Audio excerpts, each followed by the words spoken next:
Land Rover owners average $1,258 a year in repairs, and J.D. Power just clocked the brand at 270 problems per 100 vehicles. So when we say 7 specific Land Rover models are worth owning after warranty, you have every right to doubt it. Stick around for the one that now outranks Mercedes and BMW. Number 7. The 2008 Land Rover LR3 4.4-liter V8. This is the model nobody expects to see on a reliability list, and that is exactly why it belongs here. Land Rover forums are full of these trucks crossing 200,000 miles on the original engine and transmission, and multiple owners report past 300,000 miles with nothing beyond scheduled maintenance. Enthusiasts consistently name the 2008 model year the most desirable of the entire LR3 run, ahead of both the earlier launch years and the LR4 that replaced it, which RepairPal rates a full point lower for reliability. Prices for rough examples start under $1,000, which tells you the used market has not caught up to what mechanics already know about this specific truck. Owning one signals you know something the badge snobs do not, that the ugly duckling of the lineup quietly outlasted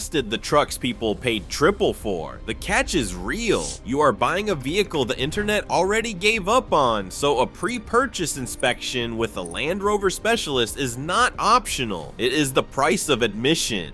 Get that right and you own the cheapest entry point into the brand that a shop will not dread seeing pull into the bay. Parts are shared across enough Ford-era Land Rover models that independent mechanics, not just dealerships, can source and fit them without the 6-week wait that plagues newer Ingenium engine trucks. The next one costs more, but earns it.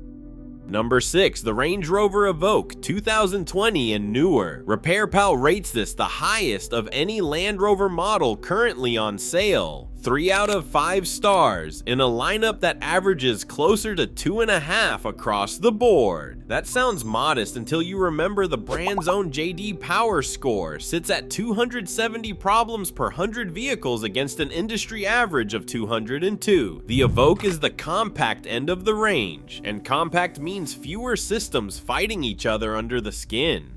It signals someone who wants the badge and the school-run capability without gambling on the biggest, most electrically complex platform in the family, the one the Discovery Sport owners already learned about the hard way, with over 40% of surveyed cars reporting a fault in the same period. The trade-off is real too. You are trading the presence of the full-size Range Rover for a car that actually shows up on the reliability charts instead of the recall lists. For a first Land Rover, it is the safest possible entry point, and resale holds up precisely because informed buyers know exactly why it is sitting at the top of that RepairPal chart, not because of hype or badge snobbery alone. Design people picked a completely different model. Number 5. The Range Rover Velar, specifically the 2020 model year. J.D. Power gives the current Velar a 74 out of 100 on quality and reliability, and a resale score of 84, and owners consistently point to 2020 as the year the early infotainment glitches finally got sorted through over the Air software updates rather than dealer visits. This is the model that signals taste over toughness, the one parked outside architecture studios and design agencies rather than stables and trailheads. The Velar sits between the Evoque and the Sport in both size and price, and that middle position turned out to be a genuine sweet spot mechanically as well as visually, not just a marketing gap Land Rover invented to sell more trims. Buy before 2020 and you inherit the software growing pains that defined the launch, screen freezes, and camera dropouts that owners spent 2 years complaining about. By 2020 or later, and you get the identical design language with most of that already resolved before the truck ever reached your driveway, at a used price that has not caught up to how much the ownership experience actually improved. Off-road buyers want something else entirely from their truck. Number 4. The Land Rover Discovery 5 TD6 Diesel, built between 2017 and 2020. Owner forums describe these as rock solid past 85,000 miles, and the reason traces directly back to the ZF 8-speed automatic transmission shared across the whole Discovery Range Rover and Range Rover Sport family, widely regarded among Land Rover specialists as one of the best gearboxes the brand has ever fitted to anything. This is the model that signals you actually use the vehicle for what it was built for, not just park it outside a hotel for valet photos. It tows, it seats 7, and the diesel variant in particular has earned a reputation among long-distance owners for covering serious mileage without drama, the opposite of what most people assume when they hear the badge. The 2017 launch year carried more electrical teething problems than the 2018 and later trucks, so the extra year of production maturity is worth chasing, specifically when you are comparing two otherwise identical listings. Avoid the 4-cylinder Ingenium diesel variant sold in the same window if you can, since the 6-cylinder TD6 carries the stronger long-term ownership record among the two. The newest model here had to prove itself first. Number 3, the Land Rover Defender, current generation, built from 2020 onward. What Car's latest reliability survey put Land Rover at 90.4% overall, still only 26th out of 30 brands ranked. But the same survey singled out the new Defender by name as proving impressively robust compared to the rest of the range it belongs to. That is a brand dragging its own average upward, and this truck is doing most of the dragging.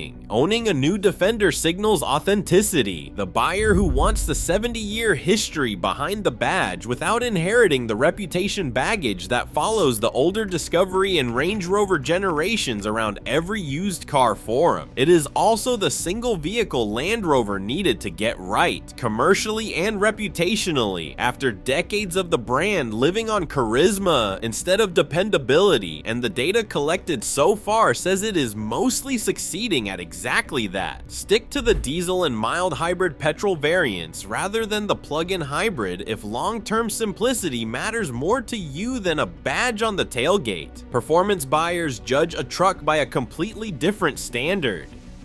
Number 2, the Range Rover Sport 2018 through 2020 supercharged V6 or V8 only. 10 years of combined data from JD Power, RepairPal, and NHTSA point to this exact window as the sweet spot, and the specific engine choice matters just as much as the model year does. Steer clear of the Ingenium 4-cylinder and the diesel V6 from this same generation, both of which drag the average down badly and account for a disproportionate share of the recalls, including the 2019 through 2023 oil leak issue and the plug-in hybrid coolant recall that never touches the supercharged petrol trucks. The air suspension will eventually need attention regardless of engine. Budget over $1,000 a year in average repairs, and know that a full system failure can run past $4,000, but that is a documented wear item, not a verdict on the drivetrain sitting underneath it.